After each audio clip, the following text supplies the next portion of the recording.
que o vício em pornografia também leva as pessoas a cometerem atos de pedofilia. Isso aí já é comprovado. Então a gente tem esse caminho. Índio, criança e idoso. É só isso que o Ministério dos Direitos Humanos tem feito. E isso é muito triste. Porque não é o que eu quero para mim, entendeu? Eu tenho, o Ministério dos Direitos Humanos é direitos humanos.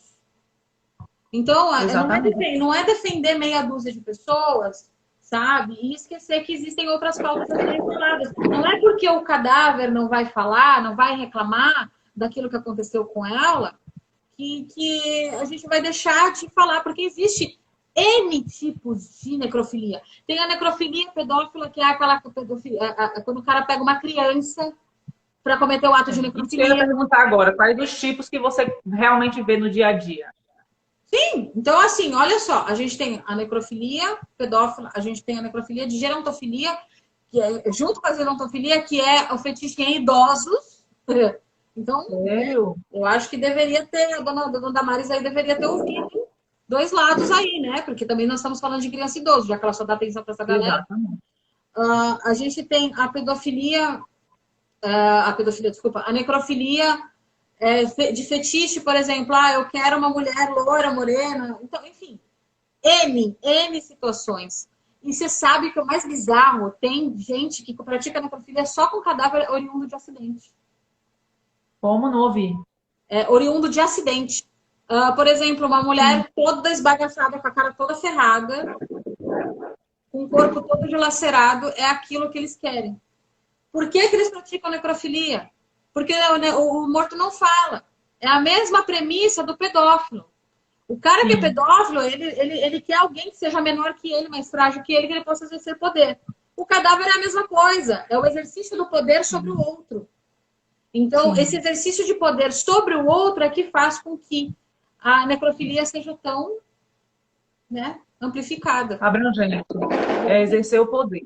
E exatamente isso, Nina, que eu sempre falo, por isso que eu achei tão importante esse tema e essa live, porque normalmente as pessoas acham que quem parte para uma pedofilia, para uma necrofilia, é uma pessoa que já é surtada, que ela já é louca, mas é necessário a gente entender que tudo começa lá no básico, né? O nosso cérebro, ele não distingue a realidade da ficção. E aí, quanto mais conteúdo pornográfico você vai colocando no seu cérebro, mais ele quer.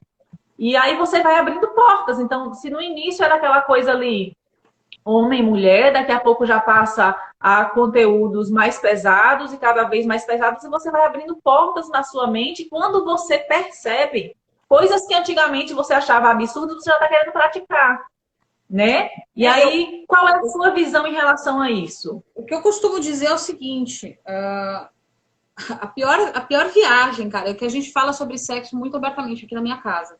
Eu tenho 5 filhos, um adulto e duas adolescentes, meninas, e eu tenho dois piá pequenininhos. Mas olha só que coisa. Então a gente fala abertamente por quê? Primeiro, para quem tem filho, o ideal é você tirar a curiosidade do teu filho. De que forma? Falando abertamente sobre sexo. E dizendo o quanto a pornografia faz mal, que aquilo ali deixa a pessoa bem biruta, que aquilo ali não faz bem para a pessoa. Falando de uma forma que o adolescente consiga entender e que ele não tenha curiosidade de ver, para que ele não corra o risco de entrar no vício. Até porque tudo aquilo que é oprimido tem que sair por algum lugar. Exatamente. Então se eu não falo em casa, meu filho vai procurar fora. Ele vai procurar. Então, assim, diálogo aberto, conversa com o filho de vocês. Eu, pelo menos, aqui eu não tenho esse problema. Inclusive, eu achei tão bonito o meu filho mais velho. Uma vez aconteceu uma situação em casa que para você ver como isso está incutido na cabeça das pessoas. A minha mãe, né, na época, falou assim, tem que levar ele num prostíbulo porque ele precisa iniciar a vida sexual dele. Meu filho tinha 14 anos. Eu falei, quem tem que decidir isso é ele, não você. Ele sabe o tempo dele. E aí o meu filho falou assim, mãe, eu não tenho interesse. Eu falei assim, até porque, né, se você quiser, você pode procurar na internet. Ele falou, mas isso também não me interessa.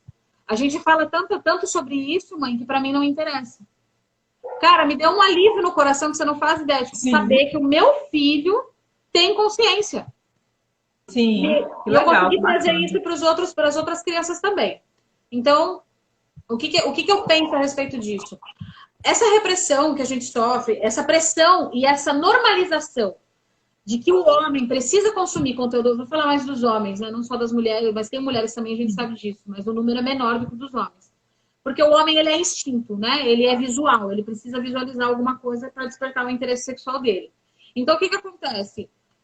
Essa coisa tão primitiva e essa coisa social que se coloca na cabeça dos homens de que o homem pode consumir conteúdo pornográfico que não faz mal para ele, porque se ele for homem mesmo, ele vai assistir o vídeo. Isso é um conceito social, isso é uma construção que se fez na cabeça dos homens que eles precisam consumir esse conteúdo para serem homens. Só que você construir isso na cabeça de um ser humano, você está destruindo a vida dela assim. E você destrói a vida de um ser humano e você não percebe que você está criando um monstro dentro da tua própria casa. Cara, você tem noção do que é uma pessoa viciada em pornografia? Quem viveu, conviveu com uma pessoa viciada em pornografia sabe o que eu estou dizendo. Exato. Tá? Então, tipo, Eu falo muito isso nas duas áreas, né?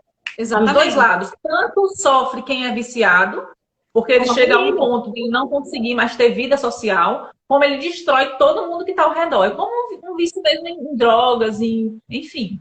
Exatamente. Então, o que acontece? A pessoa fica tanto tempo no computador, na frente do computador, ela perde o interesse em outras coisas, ela simplesmente perde o interesse, ela perde o interesse em trabalhar, em estudar. Por quê? Porque ela está focada naquilo ali. Eu fiz um estudo, não posso te dizer que foi um estudo randomizado, mas foi um estudo bem interessante, com 100 agentes funerários e coveiros. De 100, tá? De 100 pessoas, 88 pessoas eram viciadas em pornografia e não sabiam. As outras também consumiam pornografia. E o restante também consumia pornografia e não tinha ideia de que isso poderia virar um vício. Sim. Então, não existe essa coisa do nível saudável de consumir pornografia. Meu, você consumiu, você está correndo, assim, a risco iminente, só ladeira abaixo.